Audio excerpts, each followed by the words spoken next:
John Paul Stevens, Canny Strategist, and the finest legal mind Ford could find.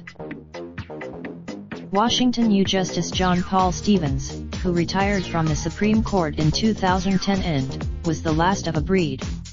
He was chosen for Justice Stevens was confirmed 19 days after his nomination, by a unanimous vote. Though Roe v. 3 decades later, Ford expressed satisfaction with his choice, who had by then emerged as the leader of the court's liberal wing.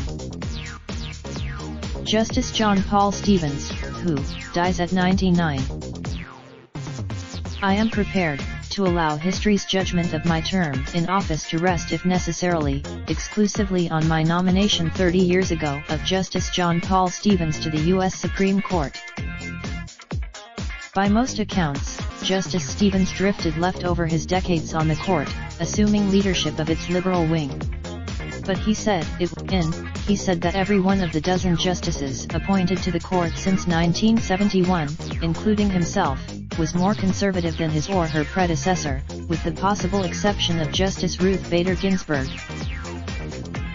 Justice Stevens was a canny strategist who wrote the first drafts of his opinions, a rarity among modern justices.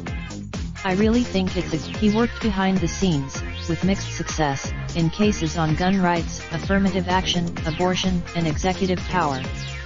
He grew disillusioned, his most in the Citizens United campaign finance case, which he viewed as a grave mistake. He stumbled over. Even so, there was no mistaking his basic message. The rule announced, he elaborated in I made the decision. Of his memoir, Justice Stevens said, "It's a long story." And it was.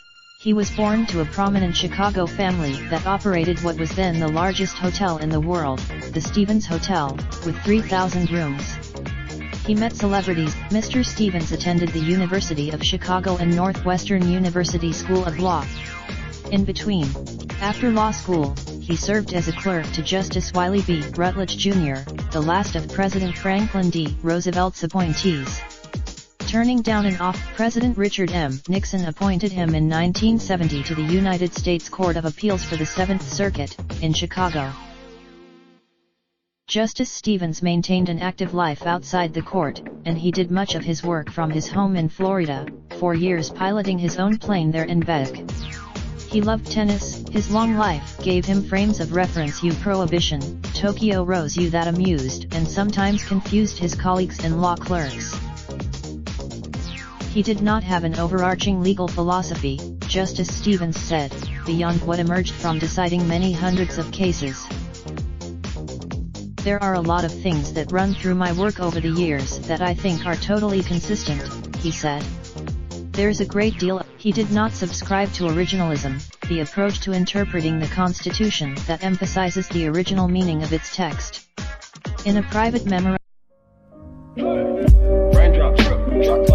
smoking, no cooking the hot pot. Fucking on your bitch, yeah, that. Looking up, open the park pot.